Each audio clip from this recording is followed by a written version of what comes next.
Good Tuesday morning, everybody. Isn't it a great day to talk about fantasy baseball? Yes, it is. And towards the end of the show, I had a fantasy football draft last night, a 14-team league. Oh, yeah.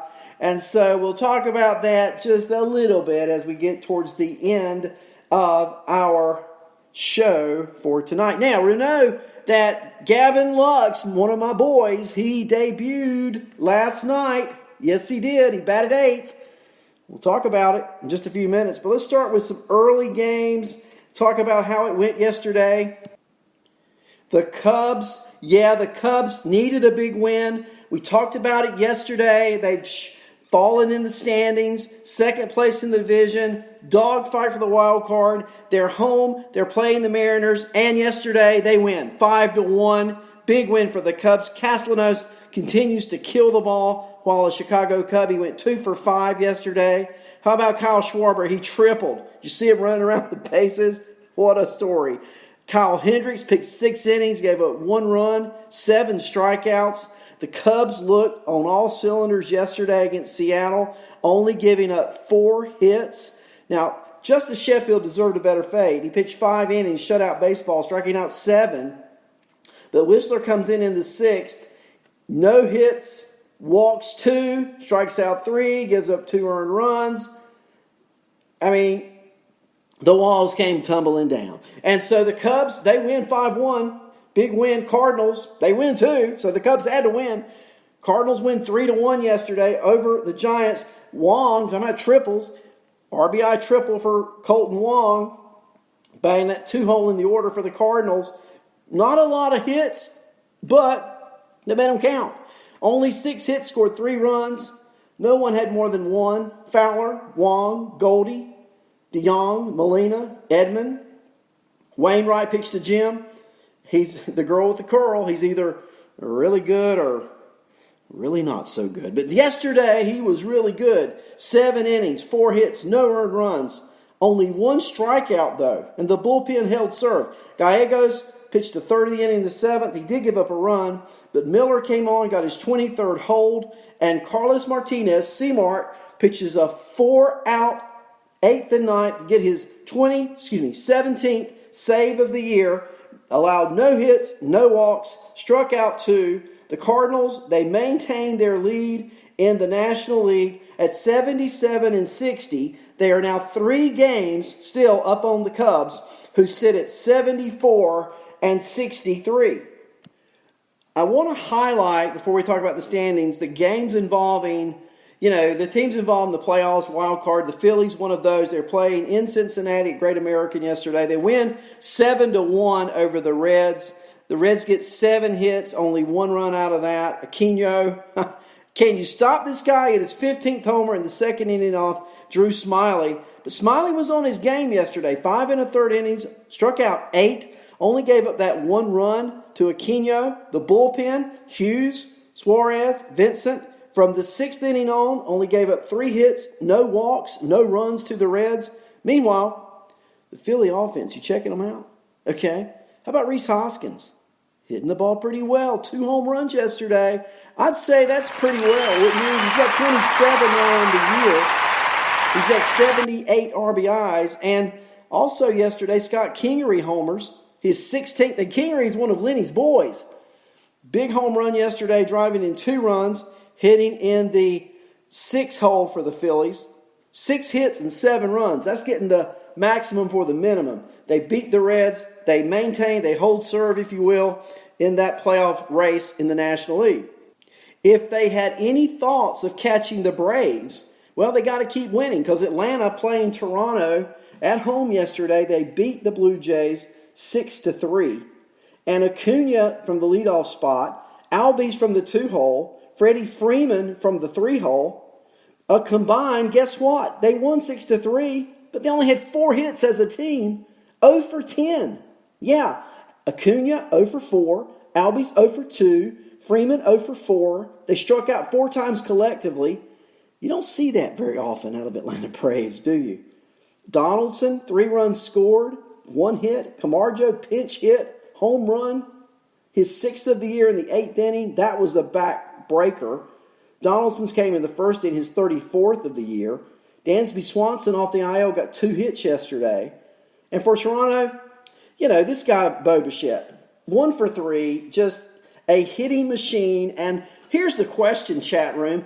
Where does Bo Bichette, which round, say you're in a 12-team league, which round does Bo Bichette get drafted in next year? And irregardless of how many teams are in your league, in fantasy, which number shortstop is he in the draft? Do you draft him ahead of Tatis Jr.? Do you draft him ahead of Bogarts? Or does he fall after those guys? Is there someone else, maybe a kid in Chicago playing on the south side? Does he get picked before Bichette? Is he a top 5 shortstop? I think you can safely say that, right? Where he goes, let's talk about it. But he could be argued to go number 1. Now, I think it's going to be hard to pick him next year over Xander Bogaerts. I think it's going to be hard to pick him next year over Fernando Tatis. I really do. But it can happen. He's a hitting machine, that's for sure.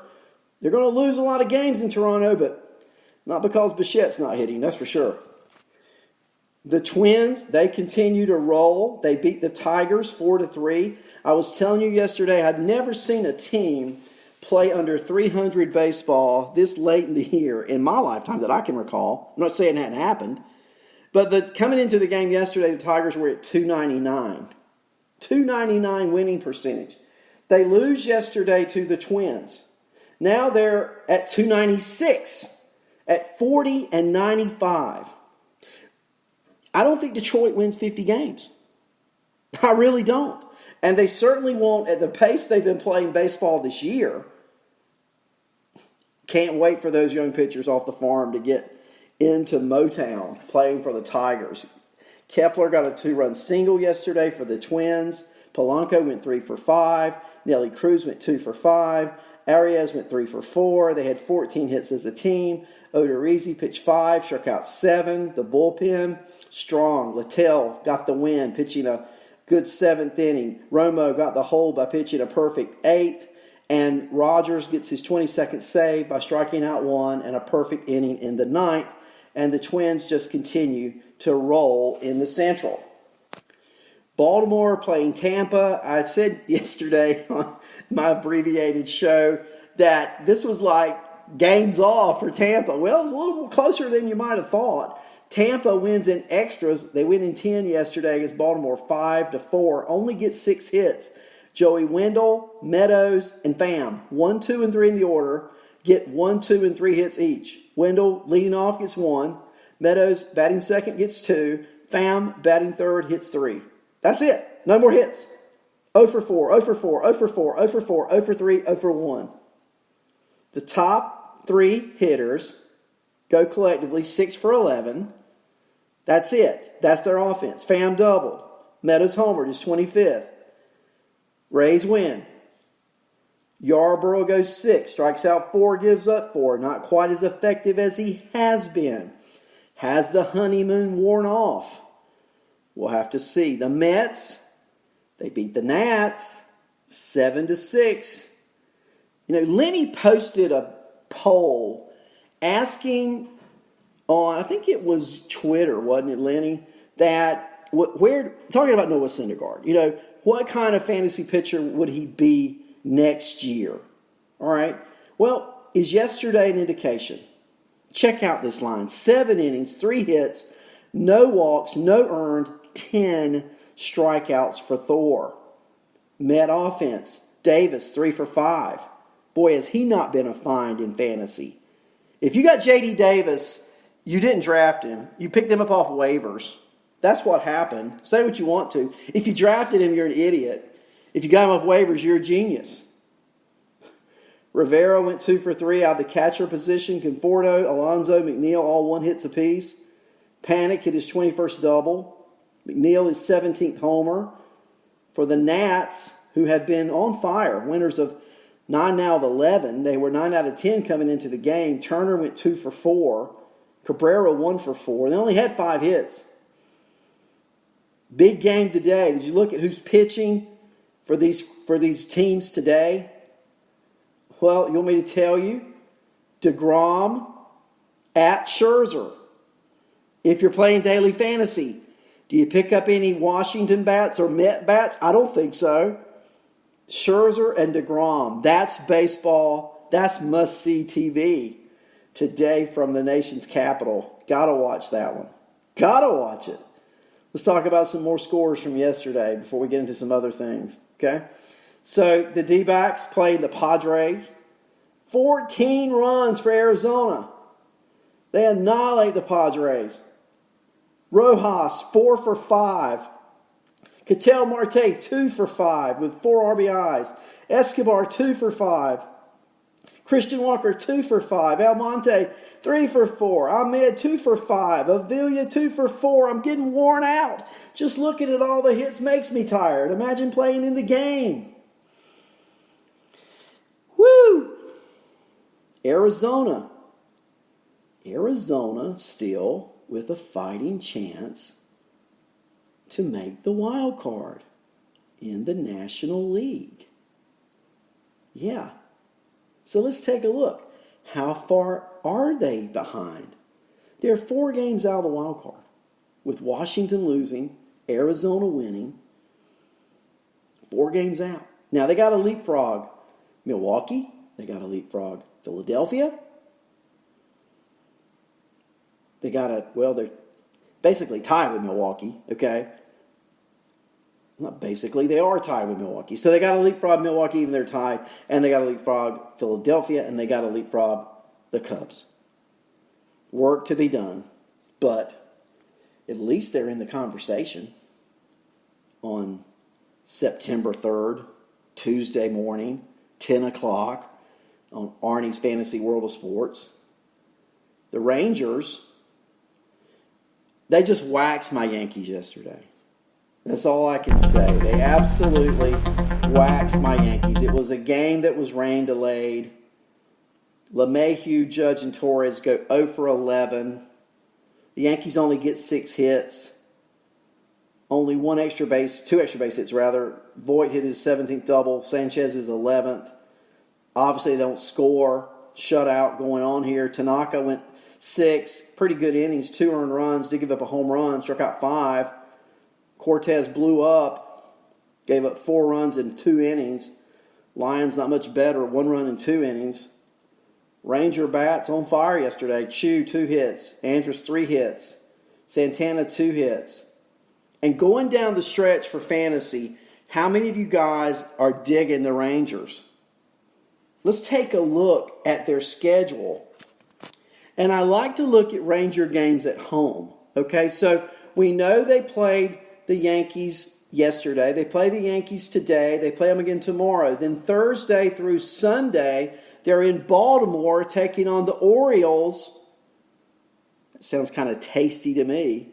Off Monday, then home, where they play Tampa, Oakland, They go to Houston, They go to Oakland, They have Boston at home and the Yankees at home to close out the season in games that won't matter to the Red Sox and games that could or could not matter to the Yankees. It's not that great a schedule going down the stretch if you want to play Ranger bats at home. Now, the thing is, if your playoffs have started and you're on a 2-week swing like I am, the series ending at home against Oakland on the 15th ends the first round of the playoffs. And I'm not real carried away with those home games against Tampa and Oakland. So if I'm holding Ranger players against Baltimore this weekend, I'm loving that. At Camden Yards, what's not to love? But after Sunday, I'm thinking about cutting some Rangers loose. I love looking at these schedules. Like if you look at Tampa's schedule, which is worth doing. Let's take a look at what's going on there with them for the next 4 weeks. Okay, so here's what we got. We got Tampa off Wednesday. Then they go to Toronto for 4. Tasty. The following week, they're off on Monday. Tuesday and Wednesday, as I just said, they're home against Texas on Tuesday, Wednesday, and Thursday. Then they're home against the Angels. Here's where I hate it. Championship week, out of 14 games, 3 off days. 3. They're off on Monday the 16th. They're off on the 19th. They play the Dodgers in between. I don't like that matchup at all. Then they are home against the Red Sox and Yankees. I do like those matchups. And then they finish the season at Skydome, Rogers Center, against the Blue Jays. I kind of like that schedule. That's what we got to start looking at for fantasy playoffs. Who has a good schedule? So let's take a look at some of the poorest teams. Who are they playing? Here you go. Detroit. We know they're playing Kansas City until Thursday. So if you're a Jorge Soler truther, play him. Great time. Then they're playing the A's for 4 in Detroit. Friday a doubleheader. Saturday and Sunday. Loving that. Here's some games though. Detroit and the White Sox. Championship week, they play 7 games against each other. White Sox bats. And for that matter, Detroit bats. Championship weekend, last weekend of the year, 3 games. Friday, Saturday, Sunday, Detroit hosting the White Sox. Find you some White Sox bats. And love life to the fullest. That's what you do at playoff time. You look at schedules. How many of you have done that? Take a look at some National League teams. For example, look at Atlanta. Their schedule. They play Washington 4 games starting Thursday. I don't want any of that. But they're not off. They play from Thursday through the following Sunday. A streak of what? 11 games straight? They're at Philadelphia for 4 next week, and then back home against Washington. They have, again, 2 off days championship week. You can mix and match. Cut and add if you play in daily season-long leagues where you can mix and match lineups. Look at, let's say, the Cubs. Not only are they fighting for their playoff life, well, they're on the road at Milwaukee for 4, Thursday through Sunday. They don't have an off day after Wednesday of this week until the 23rd. 1, 2, 3. 18 straight games. If you can find some Cubs, they're playing Milwaukee, San Diego, Pittsburgh, Cincinnati, and then they're home to St. Louis for 4, the 19th through the 22nd, and then the following weekend at St. Louis for 3. So within the last 2 weeks of the season, they got 7 games with the Cardinals. Oh, don't you love baseball? Because that's what's going to determine the National League Central. Those 7 games. Whoever's ahead or behind, can you imagine going into one of the other parks and sweeping? What that's going to do to the standings, the drama, the tension, fandom, bedlam, Cubs, Cardinals. Probably the most relevant, huge rivalry going on this time of the season, because Yankee Red Sox games don't matter. They don't matter. Cubs Cardinals games do. Huge rivalries there, folks. And let's take a look maybe at one more team, just for fun. How about the Oakland A's? Who are they playing? Well, they're playing the Angels through Thursday. They don't have an off day period till the 19th. And Jesus Luzardo is coming this week, guys. Pick him up. Let him pitch. He struck out 10 in his last rehab start at AAA. But here's who they're playing. Now, they do have 4 with Houston. Okay, I'm not crazy about those. But other than that, listen to the schedule. At Detroit for 4. Houston for 4. At Texas for 3. Kansas City for 3. Home against Texas. 2 with the Angels. And close out the season with 4 at Seattle. I'm digging me some Oakland A's schedule.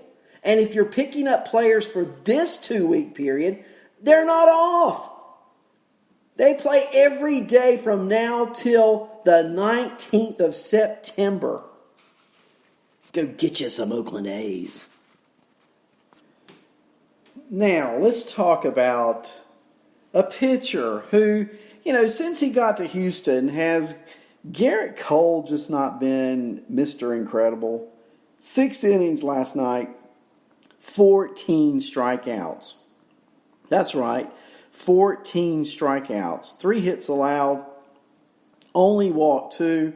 Jordan Alvarez, Rookie of the Year, American League. Write it down. In fact, why don't you etch it in stone? 22nd home run last night. Springer hit his 30th. The Astros win 3-2 in extras over the Brewers. It's a crusher for Milwaukee. I mean, every game is your life on the line. Guerra gets the loss, giving up the run in the 10th. Grandal did hit his 22nd. Yelich hit his 43rd and his 93rd RBI. But Milwaukee as a team only garnered 6 hits last night. Now, Yelich, sure, he's Superman. His kryptonite, his own team. They're just not hitting now as a team. Braun went 0 for 4. Moustakas off the injury 0 for 4.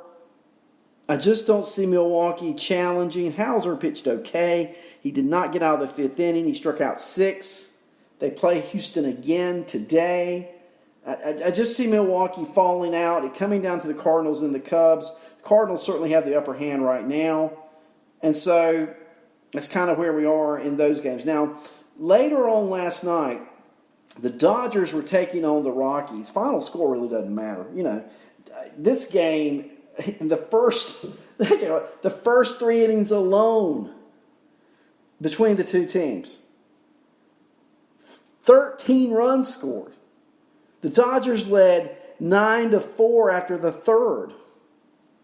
And I've been talking all week about a certain player for Los Angeles. And I was talking about Gavin Lux, who in his first 3 at-bats last night got 2 hits. Now, better than that, in his first 3 at-bats last night for the Dodgers, Peterson got 3 hits, 5 RBIs, a double, 2 home runs. He now has 30 home runs on the year, does Jock Peterson. And remember, he doesn't play against lefties. So he plays, 2/3 of the time, and he's got 30 homers, leading off for the Dodgers. That Dodger team, now with Gavin Lux in the mix. Now, Buehler, not such a good outing. 6 earned runs, 5 strikeouts. I mean, gave up 2 home runs. However, Gavin Lux showed last night what he can do for the Dodgers. He can ignite this team.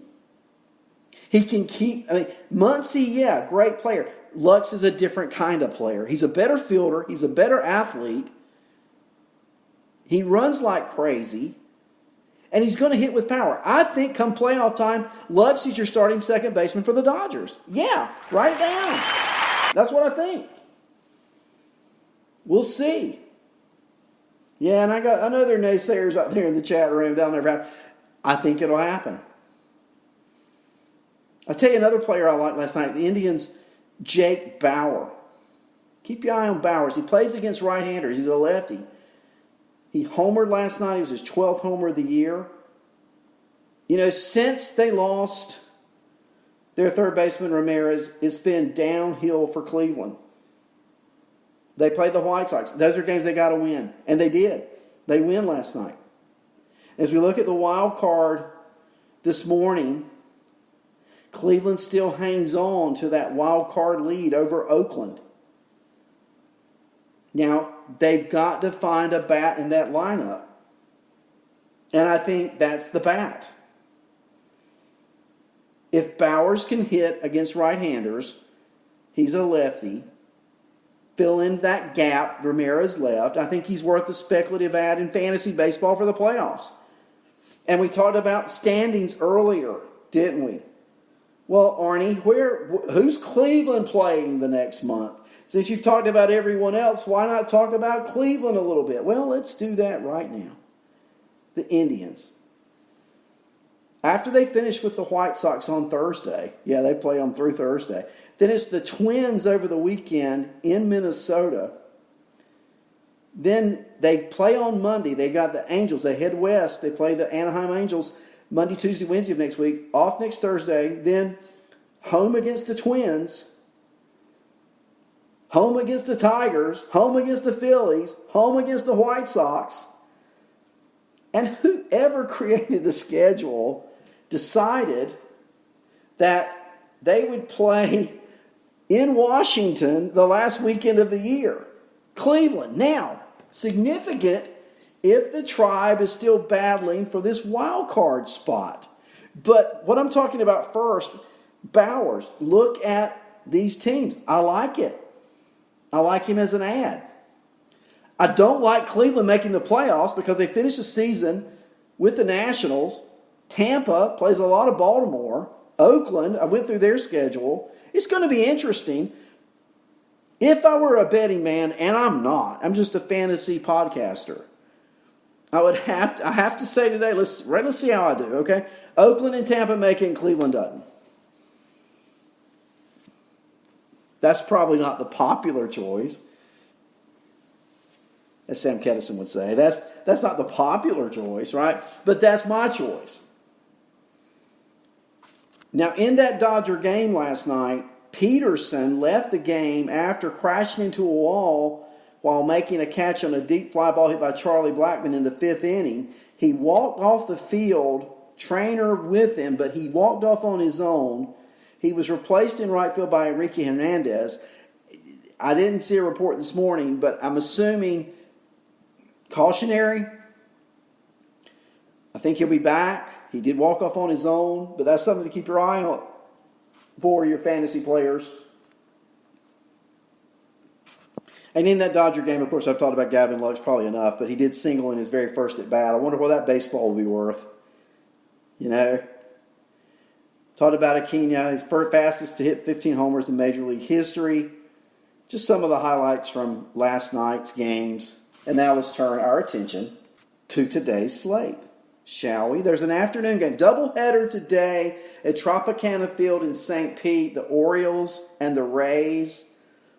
Left-hander block for Orioles, 12.81 ERA. Can you see those right-handed batters like Avisail Garcia just saliva just pouring. Richards pitching for Tampa, Game 2.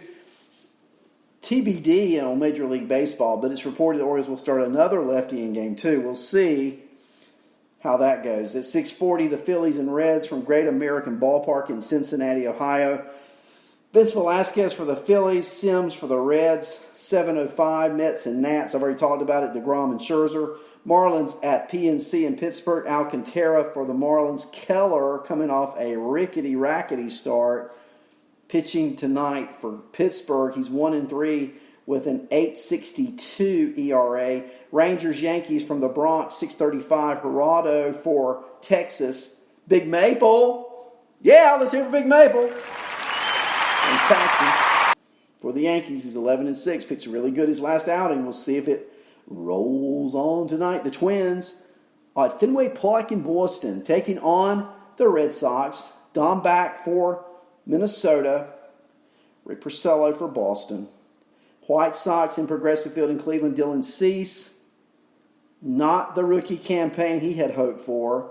Clevenger for Cleveland, barring injury, the season he's looked for statistically. That's at 7:10. Blue Jays, SunTrust Park in Atlanta. Wilmer Font going up against Foltowicz for Atlanta. The Astros are at Miller Park in Milwaukee. These are must-win games for Milwaukee. And Houston trying to finish with the best record in the American League so they can have home field advantage throughout at least the American League, if not all Major League Baseball playoffs, including the World Series. Zach Greinke and Jordan Lyles from Miller Park in Milwaukee at 7:40. From Busch Stadium in St. Louis, Rodriguez for the Giants. Flaherty pitching really good in the second half for St. Louis. And I really like Flaherty's numbers here in the second half. You know, you look at St. Louis's two really good starting pitchers. Now, I told you yesterday they got a great outing from, today, a great outing from Wainwright. I want to say yesterday. Yes, it is yesterday. They got a great outing from Adam Wainwright yesterday. Today it's Flaherty. Dakota Hudson's been pitching out of sight. I want to go back and look at Flaherty during the month of August. He had 6 starts. Let's start August 1 against Chicago. 7 innings, 1 hit, no earned runs, 9 strikeouts. August 7 at LA. This is not chopped liver, guys. 7 innings, 4 hits, no earned, 10 strikeouts. August 13th at Kansas City, a little lightweight, but here you go. 7 innings, 3 hits, no earned runs, 7 strikeouts. That's 21 innings so far. I'll tell you, he had 38 innings pitched in August. He only gave up 3 earned runs. Let's just cut to the chase. 38 innings pitched in August, 3 earned runs, an ERA less than 1. Flaherty, got to be pitcher of the month in the National League. And if he's not, at least consider an argument. It's not much of one because Flaherty's numbers are better. But Dakota Hudson over his last 4 starts, throwing in excess of 26 innings, only 4 earned runs. 3 of those starts, no earned runs at all. This is why St. Louis has taken over first place. It's not those vaunted bats, it's those stellar arms. Wainwright, Hudson, Flaherty. And Flaherty goes today, as I just said, against the Giants at home. Sounds tasty. Sounds like if you're a DFS player, go add Jack Flaherty to your team because you want him pitching on your fantasy team if you're playing daily today against the Giants at home. I'm playing in a year-long league playoffs, and my opponent has Flaherty going. I had Flaherty earlier in the year when he was horrible. I traded him. Of course, you wish you hadn't. But at the time, he was pitching horribly. Up until the All-Star break, he was at best mediocre. But since the All-Star break, and particularly in the month of August, who's better than Flaherty in the National League? Tell me. Mariners, I can't get it out. Mariners are at Chicago to play the Cubs at Wrigley Field. King Felix, John Lester, enough said, 8:05. Tigers at Royals. Combined, they've won 89 games. Norris for Detroit, he's 3-11. Montgomery for Kansas City, he's 3-7.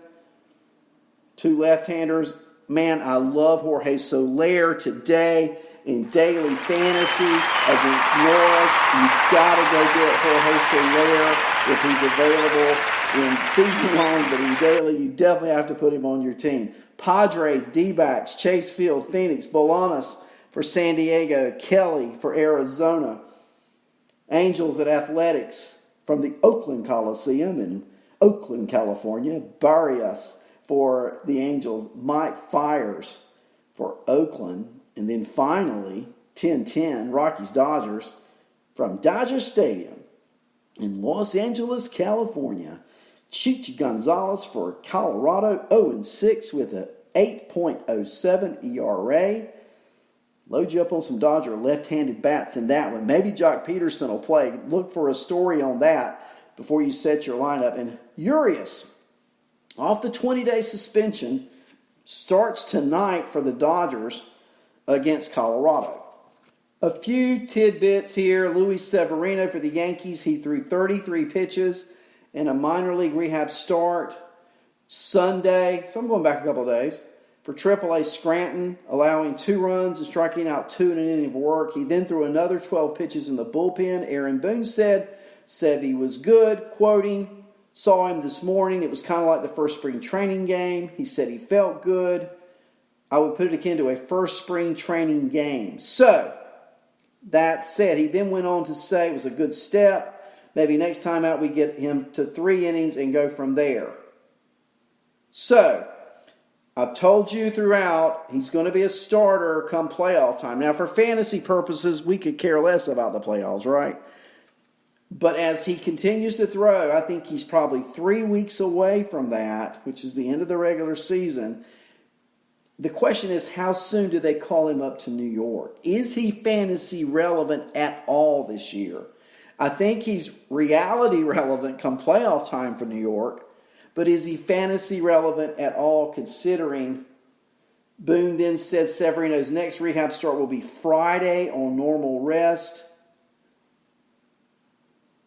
The team, Wilkesboro, they made the playoffs. They have games remaining.